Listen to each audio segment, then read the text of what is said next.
Navodaya plus times में आपका स्वागत है। मैं शाहिद खान। इस वक्त ऐसी खबर जो है नवोदय प्लस टाइम्स पर हम लोग लेकर आए हैं।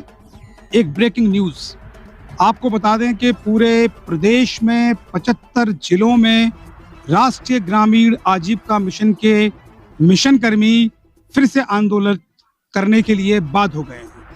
पूरे उत्तर प्रदेश में 2 दिन के लिए 24 सितंबर यानी कि आज का दिन और कल 2 दिन पूरी तरीके से काम ठप कर दिया गया है। का राष्ट्रीय ग्रामीण आजीविका मिशन में लगातार पिछले 10 सालों से अपनी एचआर पॉलिसी की मांग को लेकर कई बार आंदोलन किए हैं। दिल्ली जंतर मंतर पे धरना दिया है, लखनऊ धरना दिया है और 71 दिन इको गार्डन भी इस बात का गवाह बना हुआ है। पिछले 17 तारीख से लगातार योगेश मोगा प्रदेश के अध्यक्ष उत्तर प्रदेश राज्य ग्रामीण आजीविका मिशन के मिशन कर्मियों ने ये ठान ली है कि अब हम लोग जब तक अपनी एचआर पॉलिसी की मांग लागू नहीं कर लेते हैं हम लोग पीछे नहीं हटेंगे।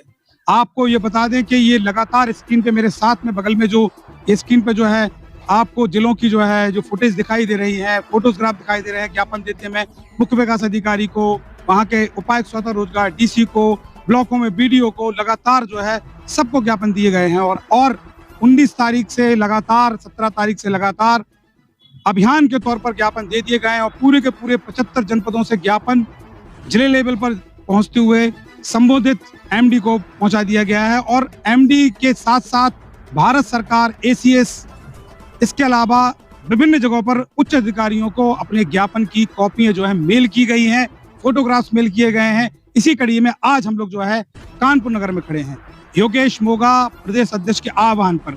आइए जानते हैं यहाँ के मिशन कर्मियों से उनका दर्द।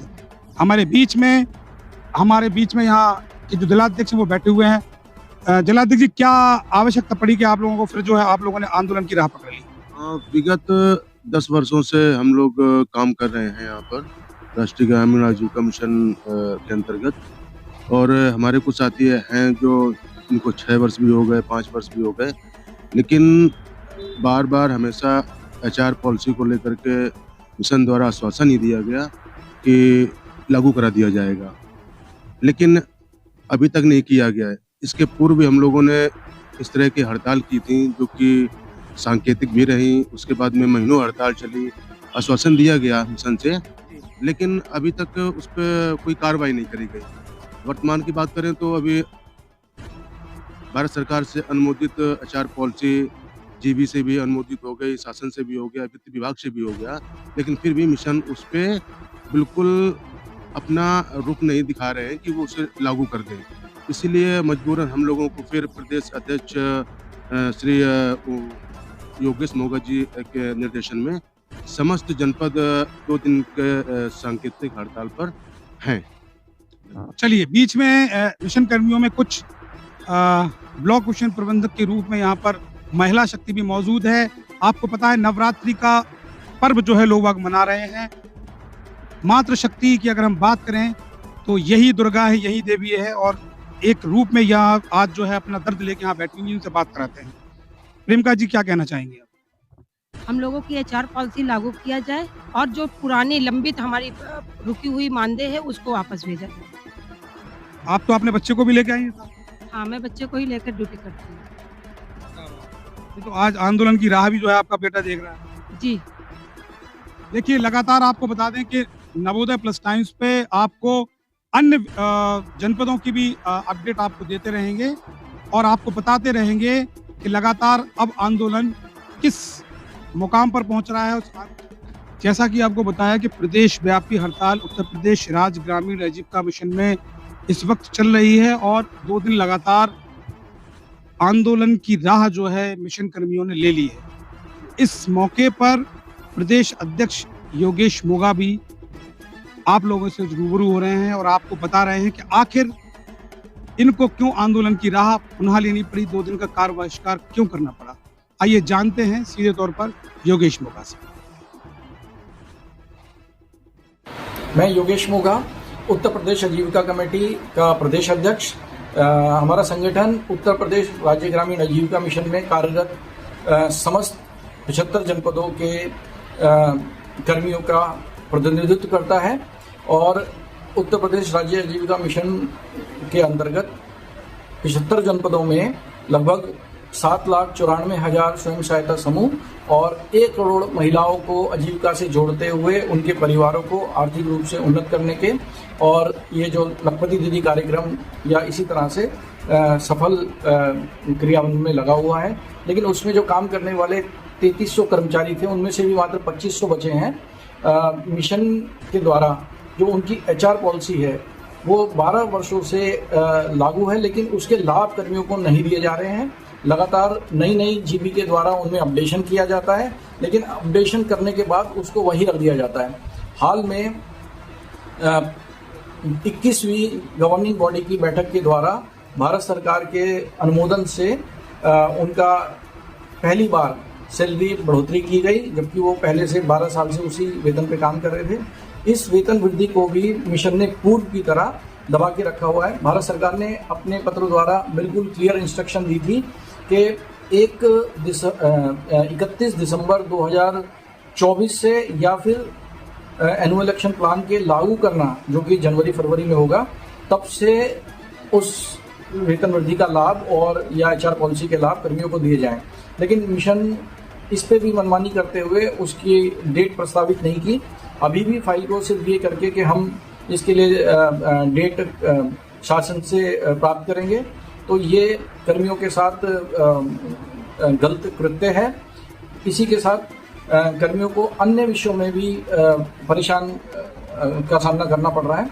उनके द्वारा अभी तक मेडिकल और इंश्योरेंस जो पॉलिसी में दिए हुए हैं, लेकिन अभी तक उनको अप्लाई नहीं किया हुआ है, और अप्लाई ना करने की वजह से जो 50 से अधिक कर्मी आज तक मृत्यु को प्राप्त हुए, उनके परिवारों को कोई प्रतिपूर्ति या लाभ नहीं मिलता। तो हमारी मांग ये है कि उनके परिवारों से अविलंब हमारे मिशन मुख्यालय, हमारे आला अधिकारी उनसे माफ़ी मांगे और इस काम को त्वरित रूप से कमेटी बना करके इसको इम्प्लीमेंट करें।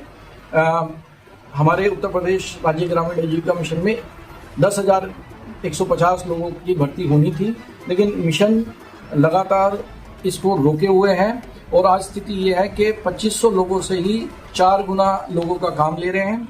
एक आदमी पे कई लोगों का चार्ज है और इस कारण से कर्मियों पे अत्यधिक वर्क प्रेशर रहता है। आए दिन एक्सीडेंट और दुर्घटनाएं होती रहती हैं, लेकिन मिशन लाभ देने की जगह कर्मियों का सैलरी रोक देता है। 54 पैरामीटर पे उनकी समीक्षा हो रही है। 54 पैरामीटर्स में से एक आधे किसी पैरामीटर पे भी रुकने पर सैलरी को रोक दिया जाता है। और सैलरी रुकने का आलम यह है कि यदि सैलरी एक बार रुक गई तो उसका प्रोसीजर, कोई SOP नहीं बना, कोई प्रोसीजर नहीं बना, वो सैलरी निकालना उनके लिए असंभव सा प्रतीत हो जाता है। बहुत सारे ऐसे कर्मी हैं उनका 1 महीने, 2 महीने, 3-3, 4-4 महीने की सैलरियाँ होल्ड हो जाती हैं जो उनको नहीं मिल पा रही हैं। इसी तरह से पूरे प्रदेश की मिला करके 25-30 से ज़्यादा फाइलें बन चुकी हैं सैलरी होल्ड होने की, जिनका तकरीबन 1,500-2 हज़ार से ज़्यादा लोग इसमें फंसे होंगे, जिन लोगों को उनका समय से वेतन नहीं मिल पा रहा है और जिसको ये लोग कभी निकालने के लिए कोई बहुत बढ़िया प्रयास करके निकाल भी नहीं सकते। तो हम ये चाहते हैं कि एक कमेटी बना करके 1 महीने के अंदर जो भी लंबित प्रकरण है उनका निस्तारण हो और क्या कहते हैं बिना SOP के वो सैलरी रोकने का काम ना करें। और क्योंकि कर्मियों पे बड़ा प्रेशर है, तो ये चाहते हैं कि जो भारत सरकार की गाइडलाइंस अनुसार भर्तियां होनी है उसको 40 दिन के अंदर भर्तियों का प्रोसेस पूरा करवाएं। और जो कर्मी 400, 500, 600 किलोमीटर दूर से पदस्थ हैं तो उनको एक बार उनके गृह जनपद या आसपास के जनपद में जाने का उनको मौका दिया जाए। और इस जो वेतन वृद्धि अभी गवर्निंग बॉडी से लागू की गई है उसको नियमानुसार 1 जनवरी से उसको त्वरित रूप से लागू किया जाए और अरियर का लाभ कर्मियों को दिया जाए।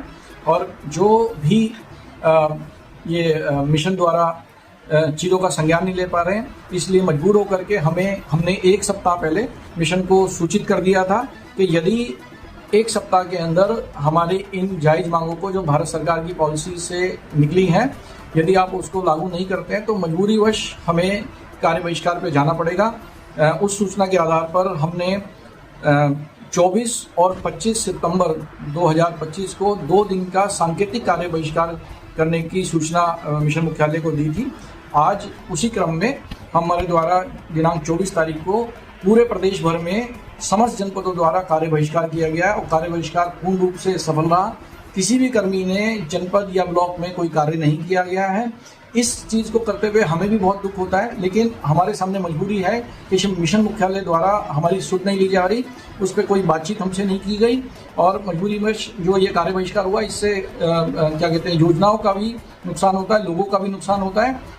लेकिन इसकी पूरी जिम्मेवारी मिशन मुख्यालय पर है। उनके द्वारा समय रहते यदि कदम उठाए जाते तो हम इस कदम के लिए बाध्य नहीं होते। मैं आप लोगों के चैनल के माध्यम से अपने मिशन मुख्यालय को कहना चाहता हूं कि जब भारत सरकार की पॉलिसी आपने अपनी गवर्निंग बॉडी में अनुमोदन के लिए रखी तो आपने उस टाइम पे उसमें डेट क्यों प्रपोज नहीं की। जब भारत सरकार से क्लियर डेट लिख के आई थी तो उसी डेट को आपको इनको लाभ देने चाहिए थे। यदि आज भी अब दोबारा से आप समय बर्बाद करके दोबारा से पॉलिसी को शासन पे भेज रहे हो तो आपने 1 अगस्त किस आधार पे 1 अगस्त 2025 को किस आधार पे चुना है, जबकि पॉलिसी में आपको 31 दिसंबर 2024 या फिर एनुअल एक्शन प्लान लागू करने के टाइम की तिथि दी गई थी। तो आपने जब सारी चीज़ें जो भी सैलरी स्लैब है या कुछ भी है वो वही पॉलिसी वाला रखा जो भारत सरकार से आया था, तो आपको ये डेट भी वही रखनी चाहिए थी। तो इन्हीं सब जो गलतियां हैं मिशन द्वारा जो की जा रही हैं तो कर्मचारी उसको भुगत रहा है।